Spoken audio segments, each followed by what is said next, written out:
Welcome back, everyone, to another episode of our live interview where we deep dive into the minds of the most inspiring entrepreneurs, business leaders, and innovators of our time. And today we have a truly exceptional guest with us.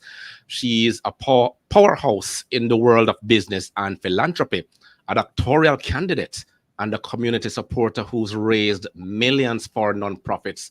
Please welcome the founder of Cars2Charities rather, Lauren Dahl. Lauren, it's such a pleasure to have you on the show. So let's dive right into it. You've accomplished so much with Cars2Charities, raising millions for organizations like the Wounded Warrior Project, Habitat for Humanity, and the SPCA. What inspired you to start Cars2Charities?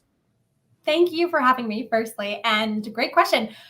This company is a family company, believe it or not. My parents began Cars2Charities as another entity in the 90s. And when I graduated from college, I actually took over as a managing partner. So for the last 12 years, I've been working as a part owner, but also the vice president of Cars2Charities. And the reason we began doing it is because my family was always car oriented, and they owned a junkyard. They would resell vehicles, and they were actually approached by a nonprofit to ask if we would purchase their vehicles once they were donated. And we had never heard anything about this before and thought, sure, what a great way for us to help you raise money for your constituents. And we're used to purchasing vehicles, fixing them up, and selling them. And we were creating this amazing partnership. And after a few years, they said, do you want to just come on and handle our vehicle donations for us? And we said yes. And we've been Oh, doing it ever since. okay. How long ago was this? So this was around 1998, 1999. So about 30 years, almost 30 30 years years. ago. Yeah, over 30 years ago. Mm-hmm. Sorry, my maths is a little bit bad. I won't be able to calculate that far. But can you tell us more about the early days of your business and what were some of the biggest challenges you faced and how did you overcome them? Yes, of course. One of the things that we really had difficulty with was overcoming competition. Vehicle donations in the United States are very popular. It's a great way for people to get rid of vehicles that are either no longer working, or maybe they just don't have the space for them anymore. It just is so simple. You give us a call or any other vehicle donation company, and poof, the vehicle's gone in a day or two. So one of the things that we really have been working on overcoming is competition. So we are actually a commercial fundraiser versus a nonprofit. That's something that sets us apart because there's no conflict of interest. The other thing that sets us apart, and this was something that we really tried to explain when we first got started, is that we're family owned and operated. And I think people just really enjoy working with families, knowing that they're in it for the right reasons. Yes, definitely, because we're not seeing a lot of family oriented or family owned businesses anymore. Back in the days, we used to walk and look at companies, and then you will see signs such as established in 1808 or 1950, something like that. You're not seeing that anymore. Right. Most family owned companies are now conglomerates, large multinational corporations that have grown considerably over the years. And what they're doing now is just going around and merging and acquisitions and all that. It has opened another transition in the business place, in the marketplace as it is. So people are just doing startups, then sell, then they move on to something else. Mm-hmm. So it's nice to see that you're still around, um, and growing the business, which is commendable. But transparency and trust are so crucial, especially in the nonprofit sector. And your expertise spans human capital management, fundraising, organizational operations, and business development. How do you balance these diverse areas of expertise in your role? Yes. I find that as a managing partner of Cars2Charities, a lot of my job, besides working with our nonprofit affiliates and our donors, is creating a really cohesive work environment.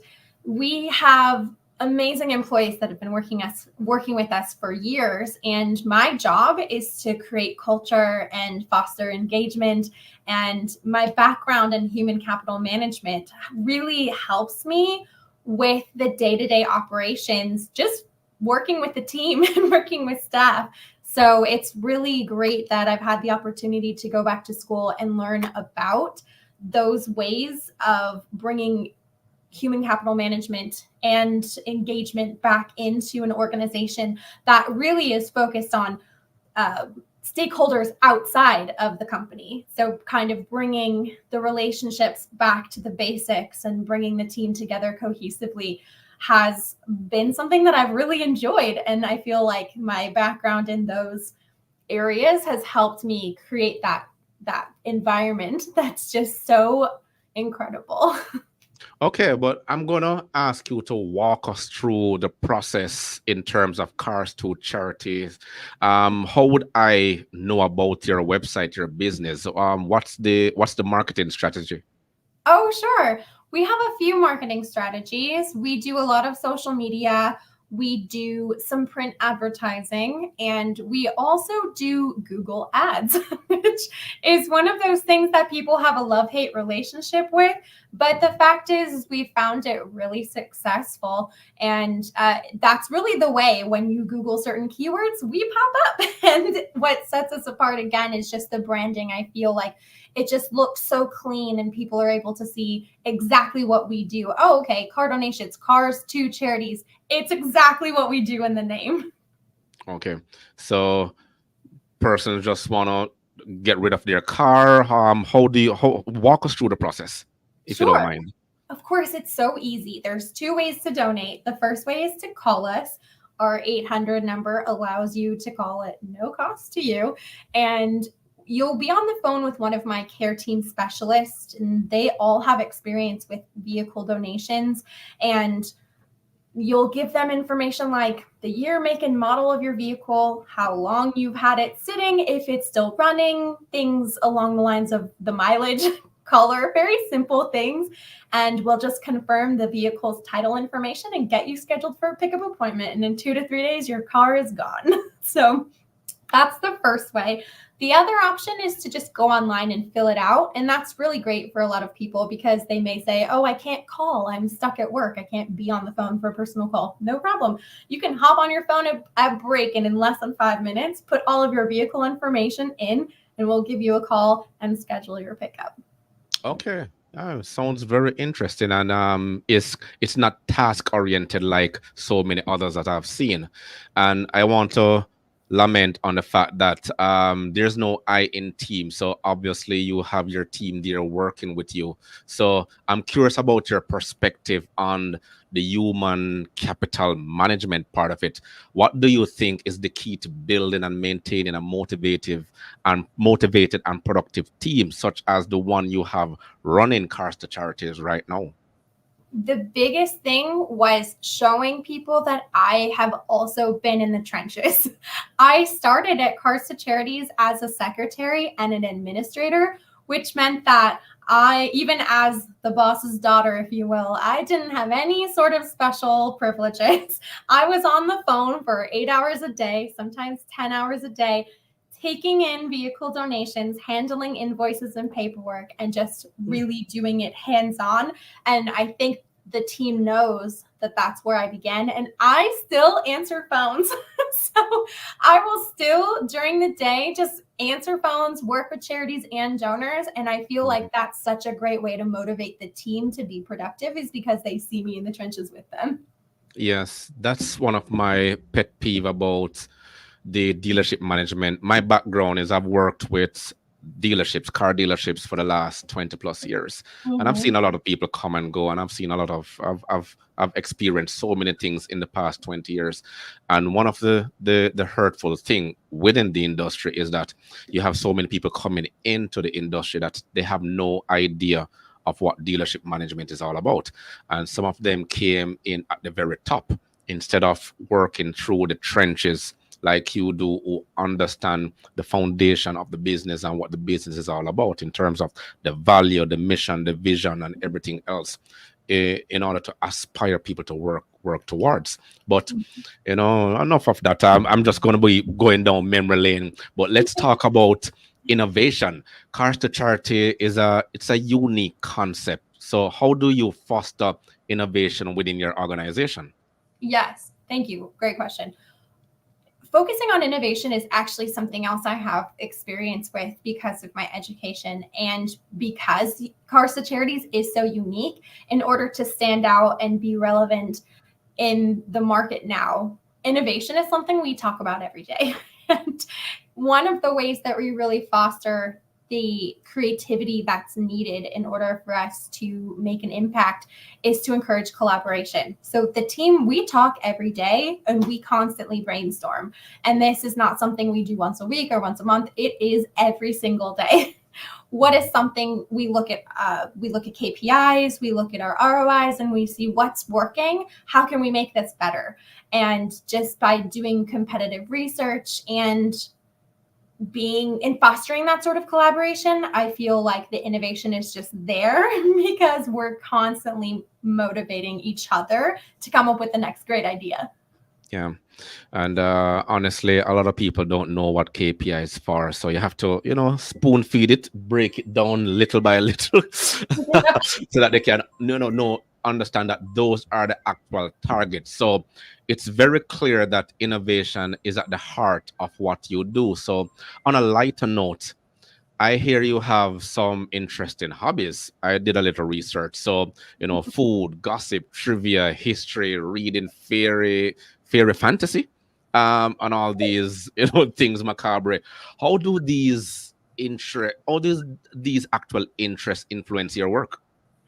Because I have such a diverse interest about most things, I feel like it helps me build relationships with people at the office specifically, and clients as well, because you never know what someone likes or enjoys. So when I'm getting to know people and creating relationships, I will ask them, what do you like? And I find that a lot of the things that I enjoy, like food or gossip and trivia, people really enjoy that. And I feel like a lot of the people that I work with as well enjoy reading, and we like to give each other recommendations for the next big book or book series, or this book's being created into a Netflix series or Hulu series. And it allows us to create and build trust and relationships within the workplace. And I think that's probably the best thing that you could do is just create a relationship based off of your own interest.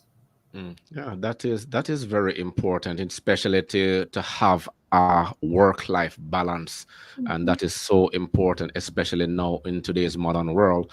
It's just that we're leaning towards the cell phone technology where everyone is so glued into the next viral moment. But what advice would you give to aspiring entrepreneurs and business leaders who want to make a positive impact through their work? That's just a general question out there, but what will be your personal advice? There are two things that I would advise people to do if you're trying to make an impact through their work. The first thing is perseverance. You constantly have to remind yourself that if you want to get something done, you have to do it and you have to set aside the time for it. So if you make the time and you keep chugging along, you'll be able to do what you want to do as long as you create a goal. So that's the first thing. The other thing is believing in yourself, knowing that you have the capability to make anything happen if you persevere and if you make the time for it. I think those two ideas are just so important to remember. Really wise words to live by: perseverance. I once read Bill Gates' little motivational session, and he says two things: timing and depth of vision. But we can put perseverance into that, because perseverance comes along with depth of vision. You have to see what you want, go after it, and continue. In Jamaica, we call it stick to itiveness. You stick to something and then you constantly try to, improve as you go along. So, Lauren, thank you so much for joining us today. I don't want to hold you long. Your insights have been truly inspiring.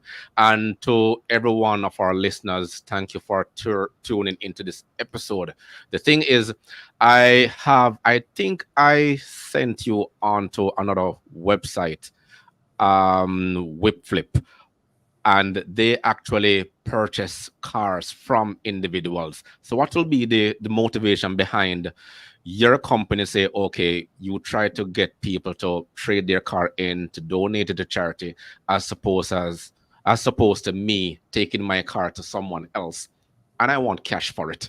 What will what's the big difference there? Well, I feel like if cash is your number one motivator, donating your car is probably not for you, and that's okay. The best thing that makes car donations so unique and so simple and why it's lasted for so long is how easy it is.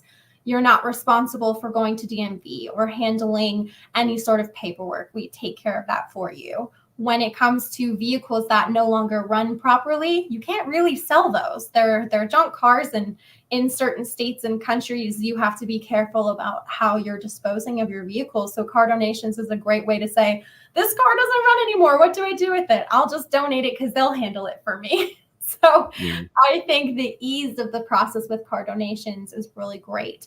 And again, it may not be for everyone, and that's absolutely fine. But I find that most people who do enjoy donating their cars just really appreciate the fact that they can make a quick 5-minute call and then a 5-minute interaction with the tow truck driver a couple of days later gets the vehicle out of their hair, and they can just move on with their lives. Right. But trade secrets. After the car is donated, where does it go? It depends on the type of car. So typical vehicles that 90% of donations are vehicles that are no longer running and driving. So we send them either to scrap or to auction. We try to get the most money possible for our donors and charities. So we really weigh the different options. We work with, oh gosh, I want to say over 100 different auction houses across the United States, and some of them can get more money than others. So we really are comparing and contrasting which is going to be the best option for each vehicle. And after that point, once it sells, then we're able to send everyone their paperwork.